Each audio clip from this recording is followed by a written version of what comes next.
and gentlemen, welcome to the Business Lounge with Gentle Mashopane.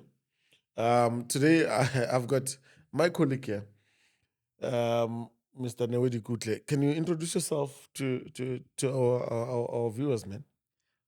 Good evening, viewers. My name is Neo, the Goodley Director of Operations here at Pyramid Group Finals. So, just give us a brief background of what you do briefly in less than a minute, man. To be saying, what do you do as the Director of Operations at Pyramid Group Finals? So, my main purpose here at Pyramid is just to ensure that the operations run smoothly. Remember, we are in a funeral business. So basically, we're talking about working with the bodies where we do pickups. It doesn't remember one other thing. Doesn't matter which time. So we've got standbys, personnel who goes, whether it's 12 o'clock or 1 o'clock or 3 o'clock in the morning, somebody is going to collect the body at that particular time. So, what I want to talk to you about now is the impact of the trends that are happening, the key things that are happening in the world, in the country, and I want us to speak specifically about AI. You know, being in your industry, which is the mortuary, um, how is technology important?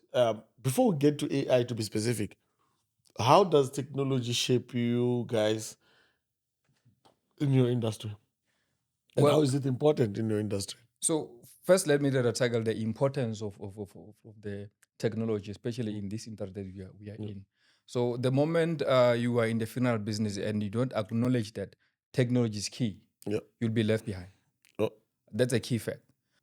What part of a business can you leverage this AI, leverage this way of working in order to, because remember, buildings have been those.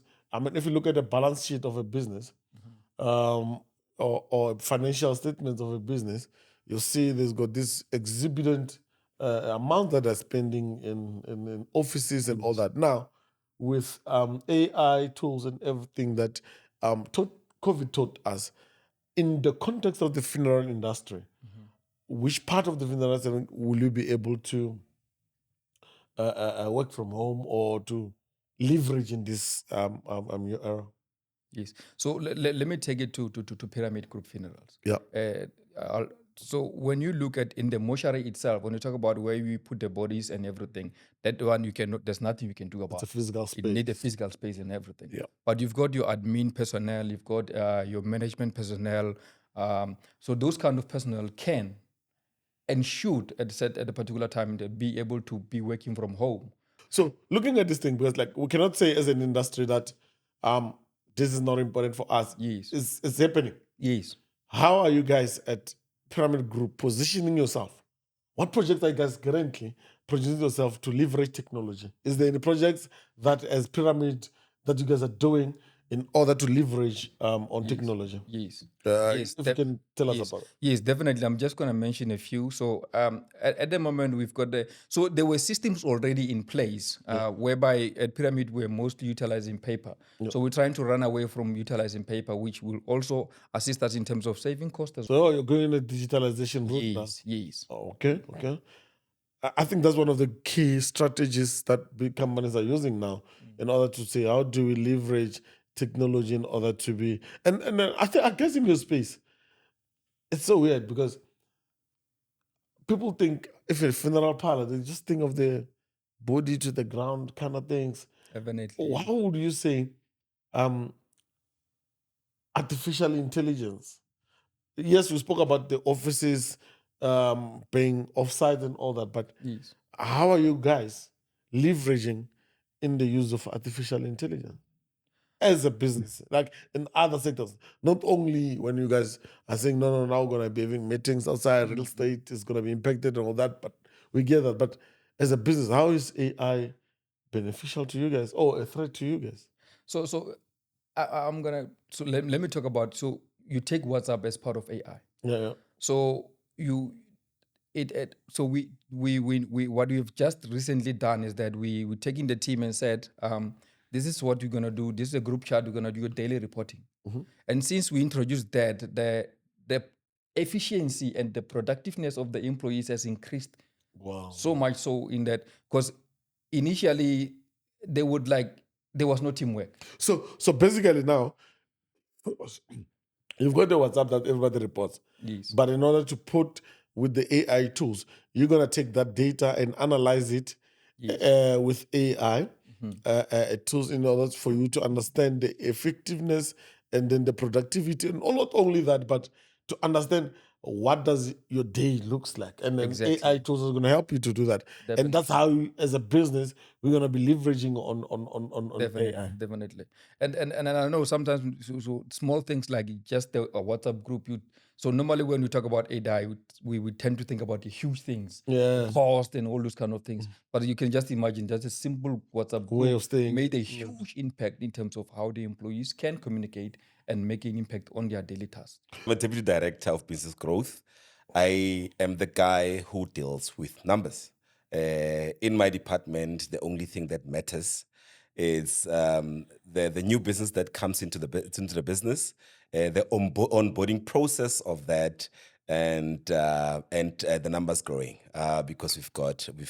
I think actually in my department, there's more AI happening than ever. Describe your department so that we got the context. Say your business growth, but in the context of emotion, what are you doing? Are you the guy that make sure that there's a lot of bodies in the fridge?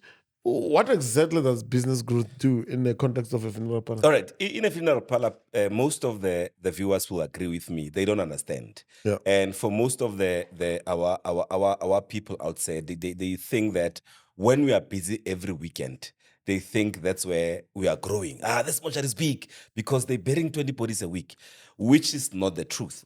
Our truth, we are a financial service provider. Yeah. Our core business is when we say we are profitable, we are in the numbers game.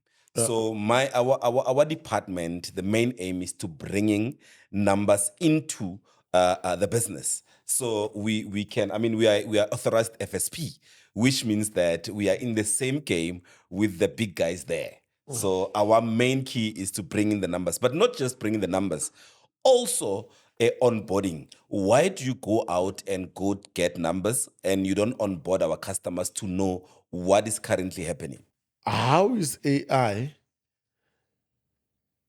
gonna help you guys? How is it helping you, and how are you guys as a business positioning yourself for you guys to leverage on that? First and foremost, we as the Pyramid Group Funerals, we're fortunate enough to have the CEO who can see things before maybe we can see them. Yeah. Even I mean in COVID, like Mr. Dukutla was saying, we adjusted, but now we hence he was saying we now digitalizing, we're going through digitalization, Yeah. and how do we do things? Something like, but the most important thing that we're doing, it's maybe the ethics around AI. Tell me Because about that. because most importantly, what we do is there are ethics that are there. So we're trying to align. Let's say, for argument's sake, in regards to we've got a digital marketer in house. Okay. He do not, because maybe he does not understand the ethics of AI. He doesn't just design a post and hold it on social media, post it on social media. It has to go through the quality assurances, Approval process. which is the approval process. As a business, we are a financial services provider, Yes. which is governed by the FSCA and the FICA rules Yes. and the Act and all that. So it's very important that one of the things that in South African context, which we and globally is also a big thing, there is the Protection of Personal Information Act, the POPI Act. Yes. Now, when you've got a bot, or it's no longer a bot now, it's an AI assistant that is going to be doing stuff for you, asking people their personal information. Somebody want to join? I know you guys just yesterday in your website you introduced this thing of people can take up a policy through the website. Yes. And then you've got AI integrated into yes. that. Now, what considerations did you guys make in order for that to pass the financial services or the FICA or the POPI Act?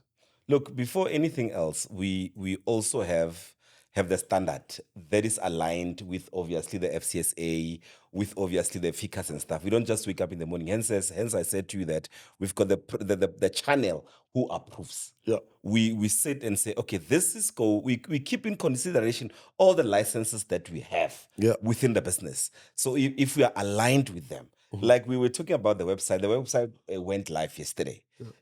Before we go live, we came with the research team and say, but here we didn't put in the Poppy Act Yeah. because we know we're gonna get in trouble because of the board or the board, obviously. So we had to come back and sit and say, we are aligning ourselves with what the market react, and also with in regards to us being able to, I'm looking for that word, being able to comply. to comply and To meet comply, the yeah. standards that is needed by our department, or rather our industry. So let's now in closing, what would you say, like with technology like AI, like people working from outside spaces, what must they do, or what mental shift must they have in order, because this thing is coming, and we wouldn't want a lot of our colleagues, our friends, to end up like your companies that failed to transform with the trends and the technologies of the day.